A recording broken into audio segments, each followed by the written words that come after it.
फिर मैंने एक और स्वर्गदूत को मध्य आकाश में उड़ते देखा। उसके पास पृथ्वी पर रहने वाली हर जाति, कुल, भाषा और लोगों को सुनाने के लिए अनंत सुसमाचार था।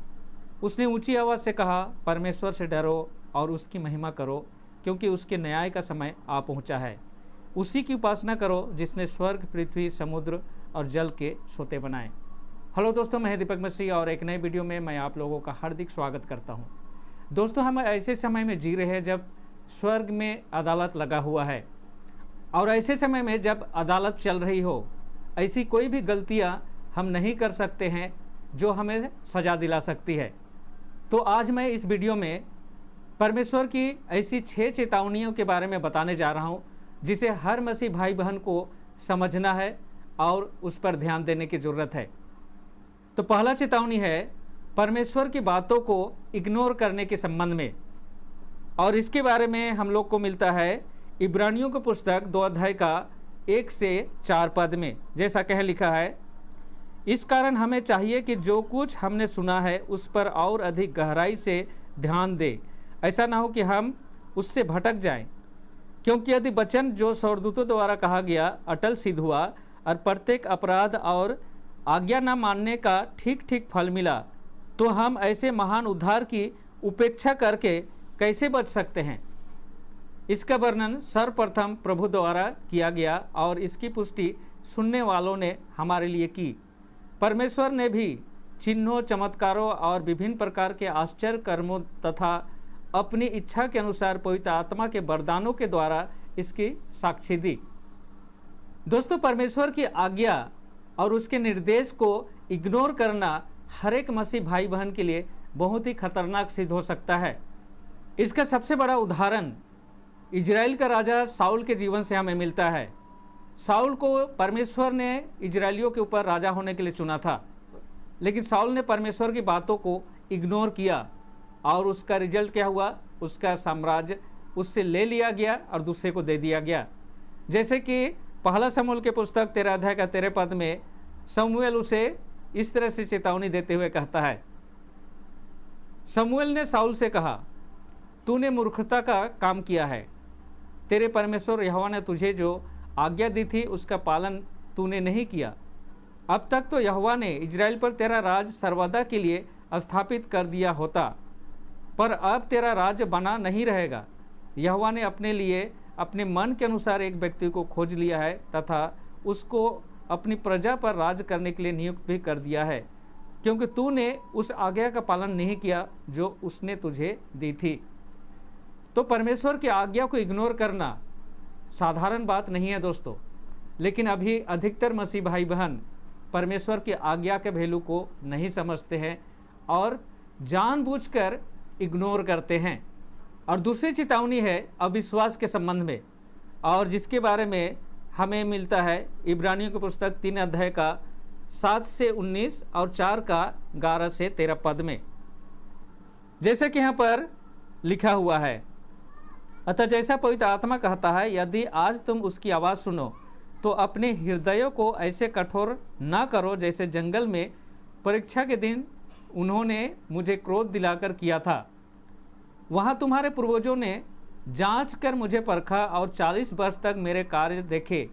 अतः मैंने इस पीढ़ी से क्रोधित होकर कहा, इनके मन सदा भटकते रहते हैं और इन्होंने मेरे मार्गों को नहीं पहचाना।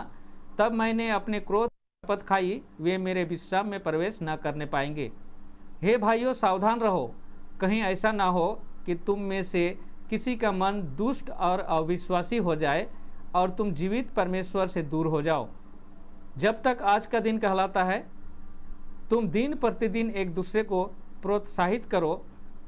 कहीं ऐसा ना हो कि तुम में से कोई व्यक्ति पाप के छल में पड़कर कठोर हो जाए। यदि हम अपने प्रथम भरोसे पर अंत तक दृढ़ता से स्थिर रहते हैं तो हम मसीह के भागीदार बन गए हैं। जबकि कहा गया है, यदि आज तुम उसकी आवाज़ सुनो तो अपने हृदय को ऐसा कठोर ना करो जैसा कि उन्होंने क्रोध दिलाने के समय किया था। क्योंकि किन लोगों ने सुनकर क्रोध दिलाया? क्या वास्तव में उन सब ने नहीं जो मूसा की अगुवाई में मिस्र से निकले थे? वह किन लोगों से 40 वर्ष तक क्रोधित रहा? क्या उनसे नहीं जिन्होंने पाप किया और जिनके 100 जंगल में पड़े रहे? उसने जिनसे शपथ खाई कि तुम मेरे विश्राम में प्रवेश नहीं कर पाओगे, क्या उनसे नहीं जिन्होंने आज्ञा न मानी? अतः हम देखते हैं कि अविश्वास के कारण ही वे प्रवेश न कर पाए। 4 पद के 1 पद में लिखा है, इसलिए जबकि उसके विश्राम में प्रवेश करने की प्रतिज्ञा अब तक बनी हुई है, तो हम सतर्क रहें, कहीं ऐसा ना मालूम हो कि तुम में से कोई उससे वंचित है। 11 से 13 पद में यहाँ लिखा हुआ है, इसलिए हम भी उस विश्राम में प्रवेश करने के लिए प्रयत्नशील रहें, कहीं ऐसा ना हो कि उसी प्रकार आज्ञा न मानने के कारण किसी व्यक्ति का पतन हो जाए। जिसको हमें लेखा देना है, उसकी दृष्टि में कोई भी प्राणी छिपा नहीं, उसकी आंखों के सामने सब कुछ खुला हुआ और नग्न है। तो इजरायली लोगों को परमेश्वर ने खुद छुड़ाने के लिए मूसा को भेजा था और उनको छुड़ाकर कनान देश ले जा रहा था। लेकिन उन लोगों ने परमेश्वर के बातों पर, उसके निर्देश पर अविश्वास किया और अविश्वास के कारण जितने भी इजरायली मिस्र से निकले थे, उसमें से सिर्फ 2 को छोड़कर कोई भी कनान देश तक नहीं पहुंच पाया। दोस्तों, हम भी उसी इजरायलियों की तरह हम स्पिरिचुअल इजराइल हैं और हम हेवनली कनान की तरफ रवाना दिए हैं।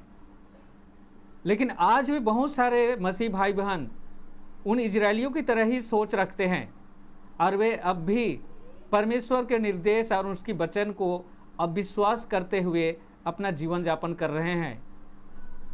अगला और 3 नंबर चेतावनी है अपरिपक्वता के संबंध में, इमैच्योरिटी के संबंध में, जो हमें इब्रानियों की पुस्तक 5 अध्याय का 11 से 14 और 6 का 4 से 8 में मिलता है। जैसा कि यहाँ पर चेतावनी देते हुए लिखा हुआ है, हमें उसके विषय में बहुत कुछ कहना है जिसका समझना कठिन है, क्योंकि तुम ऊंचा सुनने लगे हो। तुम्हें अब तक तो शिक्षक हो जाना चाहिए था, फिर भी यह आवश्यक हो गया है कि कोई तुम्हें फिर से परमेश्वर के वचन की प्रारंभिक शिक्षा दे। तुम्हें तो ठोस भोजन की नहीं, पर दूध की आवश्यकता है। प्रत्येक जो दूध ही पीता है वह धार्मिकता के वचन का अभ्यस्त नहीं, क्योंकि वह बालक है, परंतु ठोस भोजन तो बड़ों के लिए है, जिनकी ज्ञानेंद्रिय अभ्यास के कारण भले बुरे की पहचान करने में निपुण हो गई है। यहाँ पर सबसे बड़ी चेतावनी यह है दोस्तों कि हम बच्चे की तरह ना बने, क्योंकि बच्चे को जैसे बोला जाता है, सिखाया जाता है, बच्चे वैसे ही बिहेव करते हैं। बच्चे की तरह कि हर बात को मानने की ज़रूरत नहीं है, बल्कि आपको परिपक्व बनना है और गलत और सही का फर्क को समझना है। अगला और चौथा चेतावनी बहुत ही खतरनाक चेतावनी है, इससे कोई भी बच नहीं सकता, और वो चेतावनी है स्वैच्छिक पाप के संबंध में, यानी इच्छाकृत किया गया पाप के संबंध में। अगर कोई इस तरह का पाप करता है तो उसके बारे में यहाँ पर जो चेतावनी दिया है, जो हमें इब्रानियों की पुस्तक 10 अध्याय का 26 से 31 पद में मिलता है। जैसा कि लिखा है, यदि सत्य का ज्ञान प्राप्त करने के बाद भी हम जानबूझकर पाप करते रहे, तो फिर पापों के लिए कोई बलिदान शेष न रहा, परंतु दंड की भयानक प्रतीक्षा और अग्नि ज्वाला शेष है, जो विरोधियों को भस्म कर देगी। जो कोई मूसा की व्यवस्था का उल्लंघन करता है, वह 2 या 3 लोगों की गवाही पर बिना दया के मार डाला जाता है। तो तुम ही सोचो कि वह व्यक्ति और भी कितने कठोर दंड का भागी होगा, जिसने परमेश्वर के पुत्र को पैरों से रौंदा और बाचा के लहू को, जिसके द्वारा वह पवित्र ठहराया गया, अपवित्र समझा और अनुग्रह के आत्मा का अपमान किया है। क्योंकि हम उसे जानते हैं जिसने कहा, बदला लेना मेरा काम है, बदला मैं ही दूंगा। और फिर यह प्रभु अपने लोगों का न्याय करेगा। जीवित परमेश्वर के हाथों में पड़ना बहुत ही भयानक बात है। तो जो लोग सच्चाई को जानते हैं फिर भी जानबूझकर उसको दोहराते हैं, उनके लिए कोई भी रिहाई नहीं है। और ये लास्ट एंड फाइनल चेतावनी है, अगर सुधरना है तो अभी सुधर जाएं। 5वीं चेतावनी है धर्म त्याग या अपोस्टेसी के संबंध में, जो हमें इब्रानियों के पुस्तक 12 अध्याय का 14 से 17 पद में लिखा हुआ मिलता है।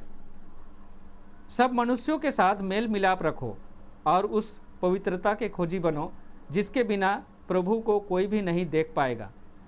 ध्यान रखो कि कोई परमेश्वर के अनुग्रह से वंचित न रह जाए या कोई कड़वी जड़ फूटकर कष्ट का कारण न बने, जिससे कि बहुत से लोग अशुद्ध हो जाए।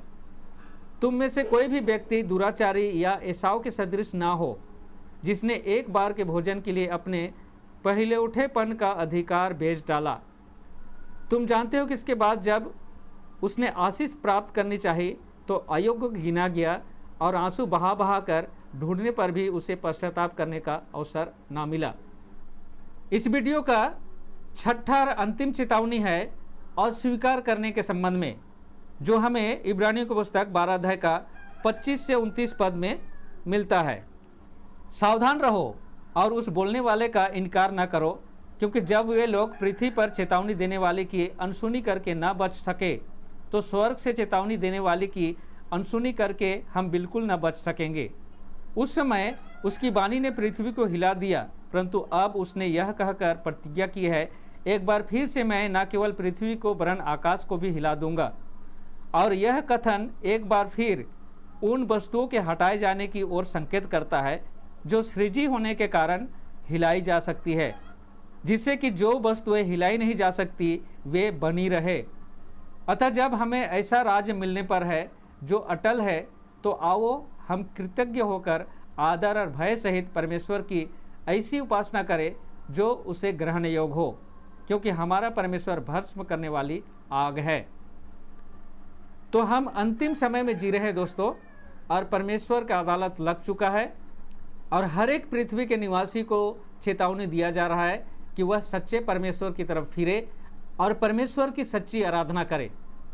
तो मैं विश्वास करता हूं कि मेरा यह छोटा सा प्रयास आप लोगों को आत्मिक रूप में विश्वास में बढ़ने में जरूर मदद किया होगा।